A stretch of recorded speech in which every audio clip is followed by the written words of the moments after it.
Salam alaikum. Je m'appelle Malal Almamitala, plus connu sous le nom de Fou Malade. Donc, internaudi, je vous salue.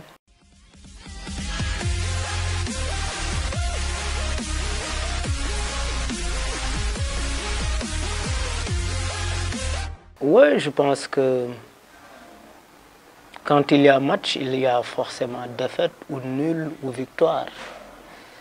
Le plus important, c'est de tirer les leçons de sa défaite et de se préparer pour la prochaine compétition.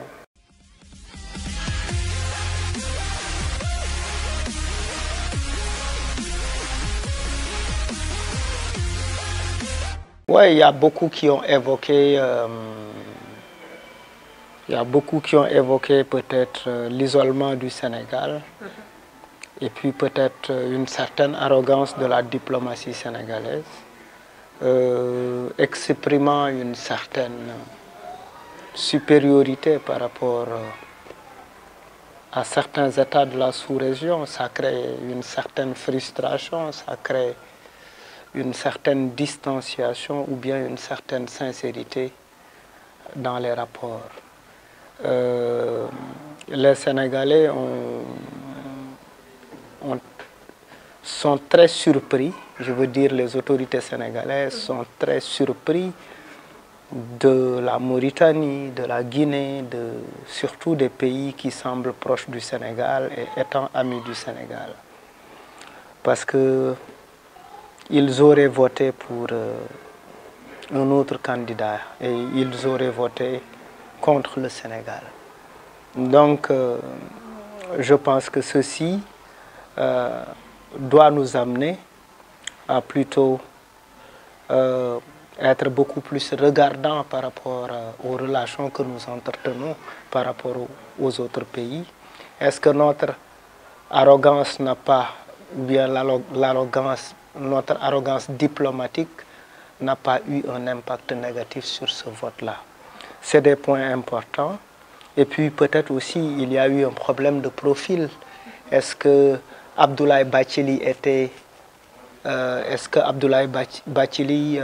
en termes d'expérience, de capitalisation, concernant un certain nombre de questions, est-ce que Abdoulaye Bathily est bien apte?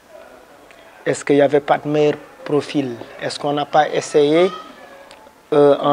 est-ce qu'on n'a pas, en choisissant Abdoulaye Wade, essayé d'exclure d'autres? Moi, j'aurais pensé par exemple à la candidature de Gadio, qui a un réseau, qui maîtrise beaucoup plus les questions du panafricanisme et qui est beaucoup plus actuel. Il est beaucoup plus actuel, il a, je pense, selon moi, un carnet d'adresses qui pourrait lui permettre de convaincre un certain nombre de chefs d'État parce que, quand même, il avait beaucoup plus d'atouts. Il avait beaucoup plus d'atouts. Est-ce que son exclusion ou bien le fait qu'il n'ait pas été choisi par le président de la République pour représenter le Sénégal, est-ce que ce n'était pas une faute? Est-ce que ce n'était pas lié à des querelles politico-politiciennes? Tous ces éléments-là sont à regarder.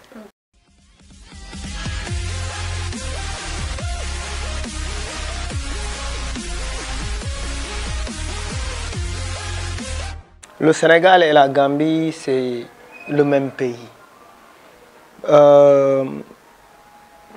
D'un point de vue politique, le gouvernement du Sénégal a joué un rôle important en assumant sa position, en exprimant également son soutien à Barrow, parce que nous ne pouvons pas être un État démocratique et soutenir un dictateur. Peut-être qu'il faut arriver à un certain moment gérer certains aspects de la relation sénégalo-gambienne parce que c'était une relation, en fait notre proximité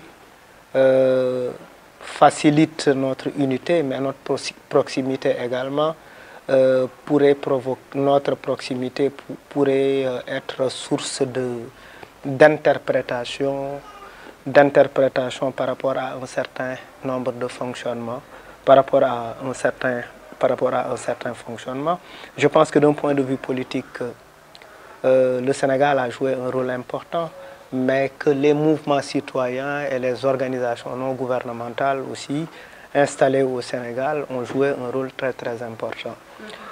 Dans ce débat, plusieurs fois, l'apport de Y'en a marre n'a pas été souligné, mais Y'en a marre a été d'un apport considérable, d'un point de vue d'abord artistique, parce que plusieurs fois, les artistes du mouvement Y'en a marre, à travers des compositions et de concerts avec des jeunes Gambiens, ont eu à travailler, à concevoir des supports de communication artistique pour sensibiliser et pour mobiliser la jeunesse gambienne. Même si c'était très très virtuel, les musiques étaient là, les gens étaient sur les réseaux sociaux et à chaque fois, le mouvement de par des activités organisées de part et d'autre a eu à recevoir des jeunes Gambiens et à mutualiser avec eux ici au Sénégal à travers Osiwa, à travers article 19, etc., etc. Tout ce travail a été important, mais n'a pas été médiatisé. Et même lors des débats sur la Gambie, et de manière systématique, le mouvement Y'en a marre a été exclu du débat.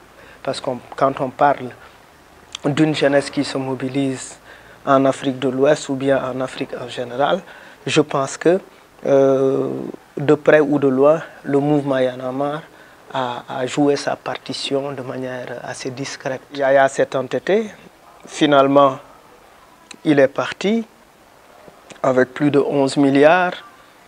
Les armes, il y a énormément d'armes qu'on ne retrouve pas d'après les radios Cancan. Il y a beaucoup d'armes qu'on ne retrouve pas. Il faut veiller au grain parce qu'il faut penser à la réconciliation nationale, il faut penser à la mobilisation de la jeunesse et puis s'intéresser beaucoup plus aux problèmes dont souffre le peuple gambien, c'est-à-dire les jeunes veulent travailler, la Gambie doit se développer, les populations ont besoin d'épanouissement. Et je pense que c'est des points importants sur lesquels le président Barrow devrait s'intéresser.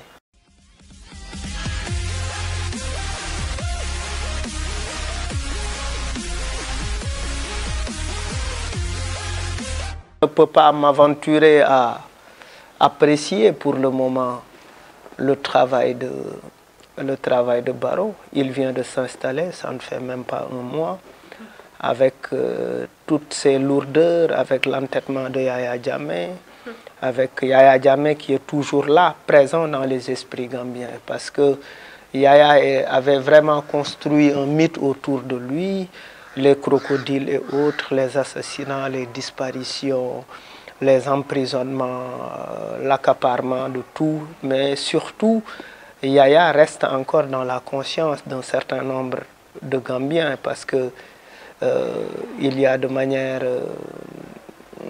a une forte superstition qui est là. Les gens pensent qu'il peut revenir un jour. Il faut quand même travailler sur la confiance. Il faut installer la confiance dans le cœur de la jeunesse gambienne, du peuple gambien, pour les amener à accompagner le développement, à accompagner les transformations sociales et économiques. Je pense que c'est ce travail-là qui attend Barrow. Ça n'attend pas Barrow tout simplement, ça attend le Sénégal également. Le Sénégal doit le soutenir. Les organisations de la société civile sénégalaise, gambienne, mondiale, internationale doivent le soutenir, doivent l'accompagner, les populations aussi. Et tout en regardant, parce qu'un président en fait c'est juste quelqu'un du peuple qui a été choisi parmi tant d'autres, qui est allé à une compétition et qui a gagné la compétition. Maintenant, pour mettre en œuvre les politiques de développement, il faut que chacun mette sa main dans la pâte. À la pâte, il est important qu'il y ait une dynamique participative et cette dynamique, elle doit être issue des populations. D'accord. On va revenir au Sénégal. Donc,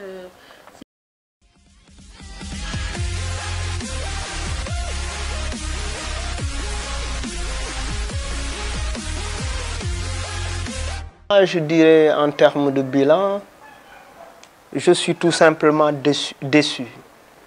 Macky Sall aurait terminé son mandat cette année s'il avait véritablement respecté ses engagements, les engagements qu'il avait pris pendant sa campagne électorale.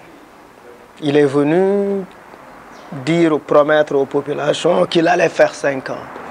Il est venu promettre aux populations qu'il allait procéder à la rationalisation des ressources. On a vu que le nombre de ministres qu'il avait promis, ce nombre est dépassé de loin et c'est de l'argent. Il y a des postes inutiles comme le Haut Conseil des collectivités territoriales. Il y a également cette histoire sur les députés de la diaspora que le référendum a provoqué, parce que tout ça c'est issu du référendum. Et pour le référendum, notre position a été claire. On a été contre parce qu'on savait que ça allait aboutir à tout ça, à des postes budgétivores, tout simplement pour caser une clientèle politique. C'est qu'en fait, c'est une sorte de tong-tong national, comme quand on arrive au Tamkharit, ceux qui n'ont pas de moyens se cotisent pour acheter un bœuf, et puis après chacun a un petit tas de viande. Donc chacun doit réclamer son tas pour ceux qui avaient cotisé. Puisque au Sénégal, la politique est comprise est définie comme une sorte de cotisation. Je te soutiens aux élections, mais après tu me donnes ma part. Alors que la véritable part devrait revenir au peuple. Wallu Askan Wi, la part du peuple. Dans toute cette histoire, c'est des personnes à qui on a promis des choses individuellement qu'on essaie de satisfaire. Mais pour pouvoir gagner la prochaine élection. Parce que le problème avec nos chefs d'État, que ce soit en Afrique ou que ce soit un peu partout, au lieu que les gens se focalisent sur le programme, sur les engagements, sur ce qui est concret pour vraiment répondre aux besoins du peuple, les gens travaillent à l'élection prochaine. C'est-à-dire, dès qu'ils sont présidents, le second jour qui suit leur élection, le deuxième jour qui suit leur élection, ils ont pour tâche, élisez-moi à la prochaine élection. Alors qu'on devrait travailler sur des concepts véritables de développement qui ont un impact visible sur le terrain. Par exemple, une hausse de 7%, il faut qu'on puisse l'expliquer par une jeunesse qui travaille, par la baisse de l'insécurité, par l'apaisement de la tension sociale, par des jeunes qui sont, par des écoles qui ne ferment pas, par des grèves qui n'existent pas, des syndicats qui ne font pas de manifestations. Ça, c'est des indices de développement, des indices de paix sociale, c'est des indices de cohésion sociale. Mais tant qu'on ne se retrouve pas dans cette situation, c'est-à-dire que le peuple a toujours mal. On est là, on a... Avec l'énergie solaire, avec oui, mais oui, avec les actes de développement. Oui, mais on est d'accord. On est encore... on en a beaucoup parlé. On a avancé énormément de chiffres. Il y a des choses qui se font. Pour l'énergie solaire, je suis parfaitement d'accord. Mais la chose pour laquelle je ne suis pas en phase avec ceux qui nous dirigent, c'est que d'un côté, on signe à Paris les accords sur le climat et on se retrouve avec un projet d'installation d'une centrale électrique. C'est contre l'environnement. On se retrouve avec des choses comme ça un peu partout. Donc c'est des paradoxes. Et ces paradoxes, il est important de les signaler pour arrêter le président, pour éviter que le président progresse ou bien pour éviter que le président s'inscrive en porte-à-faux avec ce qu'il promet.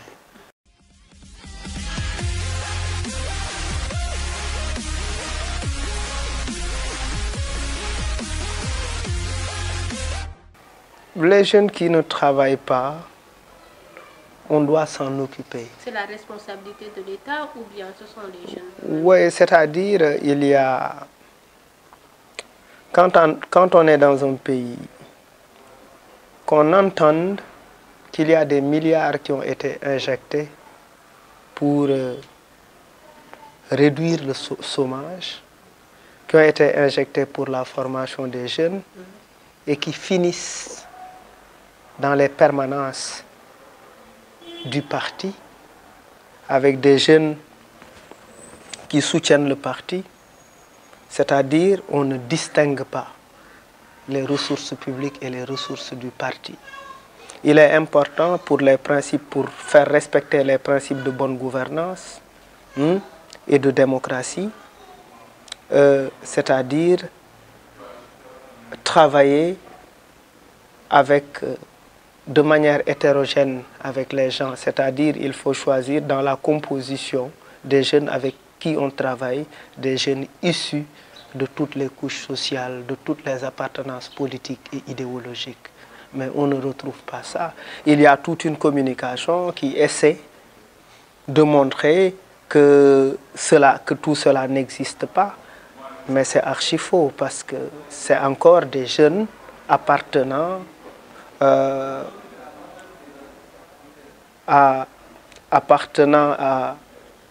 aux gens qui sont avec le pouvoir ou bien qui se réclament de l'idéologie du parti au pouvoir, qui bénéficient beaucoup plus que les autres jeunes. Et puis, même ces projets de développement pour les jeunes ne sont pas très connus par tout le monde. À Guédiawaye, aucun jeune ne peut te dire c'est ça la politique de jeunesse du président Macky Sall. Ce qui veut dire... Est-ce qu'ils sont allés vers... Oui, mais c'est à l'État de venir vers les jeunes. Parce qu'on est... On est sur des... Oui, on est d'accord, mais on est sur des concepts de délocalisation. C'est-à-dire, on est aujourd'hui en 2016. L'accès à l'information doit être beaucoup plus fluide. Il y a Internet, il y a la musique, il y a tout, il y a les télévisions, etc. Il y a la presse écrite. Il faut informer avec les outils locaux les populations pour permettre une proximité pour rendre l'information beaucoup plus proche, beaucoup plus accessible. Maintenant, vous avez vu que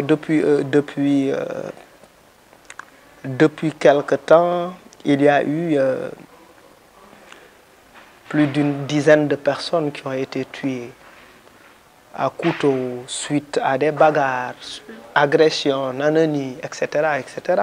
C'est-à-dire, il faut en faire une analyse objective. L'analyse objective, c'est quoi? C'est que c'est une tension qui monte. Et quand la tension monte, la tension, elle est issue d'une certaine frustration, elle est issue d'un mal-être, elle est issue d'un désespoir. Et quand il y a désespoir, il y a une forte responsabilité de l'État dans l'existence de ce désespoir. Maintenant, c'est-à-dire, le gouvernement devrait travailler véritablement à réduire les disparités, parce que les disparités sont très énormes. On entend beaucoup de milliards, et les jeunes qui entendent ces milliards-là ne les voient pas, ou bien ne travaillent pas, etc. etc. Même l'entrepreneuriat que les jeunes essaient de part et d'autre n'est pas véritablement soutenu, parce que au niveau des quartiers, les jeunes essaient des choses, mais ils ne sont pas soutenus. Ils sont soutenus avec une condition politique, avec la condition, écoutez, même la manifestation qui est organisée pour soutenir les jeunes, tu vois les couleurs du parti, alors que l'argent, c'est l'argent du contribuable. Quand parler, c'est comme si on n'est pas dans le pouvoir, on n'a pas de job. C'est-à-dire, si on n'est pas avec le pouvoir, on n'a pas de job.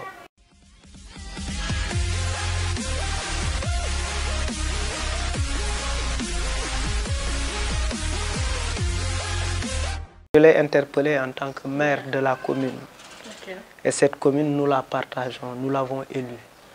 Et le festival Guédiawaye Bayrap, c'est un festival international soutenu par la francophonie, par l'Union européenne, par le ministère de la Culture, par l'Institut français, par les ambassades étrangères. Donc, il y avait un engagement de la mairie à accompagner, à prendre en charge les invités de la sous-région, le Mali, le Burkina Faso, la Guinée, la Côte d'Ivoire et le Bénin, leur prise en charge au niveau des hôtels, au niveau de leur cachet, mais au niveau de leur restauration. Et à un mois et à 2 mois du festival, nous avons procédé à un rappel de l'engagement. Il n'y a pas eu de suite. Nous avons réactivé notre rappel. Il n'y a pas eu de suite. Et ils étaient déjà engagés. C'était signé et cacheté par la mairie. Et à la fin, on a tout fait. Il n'y a pas eu de réponse. Il fallait quand même leur parler dans les médias. Mais après, il y a eu une suite. Oui, bon, ils se sont braqués, ils disent qu'ils ne vont plus nous soutenir, mais ça ne nous a pas empêchés à bien tenir notre festival. La mairie est là. Il y a des manquements. Comme partout, il y a beaucoup de choses à faire, Le problème est que, comme on le dit, les gens dirigent des communes qu'ils ne connaissent pas, dont ils ignorent les réalités. Quand on ignore les réalités d'une localité, on ne peut pas prétendre être son maire. Mais ici, on connaît les critères d'élection, comment élire les gens. On a de l'argent, on s'est mobilisé. On a fraîchement gagné la présidentielle, donc le vent est avec nous. Ça nous amène à devenir maire, parce qu'on est avec le parti au pouvoir, mais il y a énormément de travail à faire, parce que à Guédiawaye, c'est très particulier comme quartier. Le taux de délinquance est très élevé, l'abandon scolaire est très élevé. C'est une bombe à retardement. Il faut s'occuper de ces jeunes avant que les jeunes s'occupent de nous.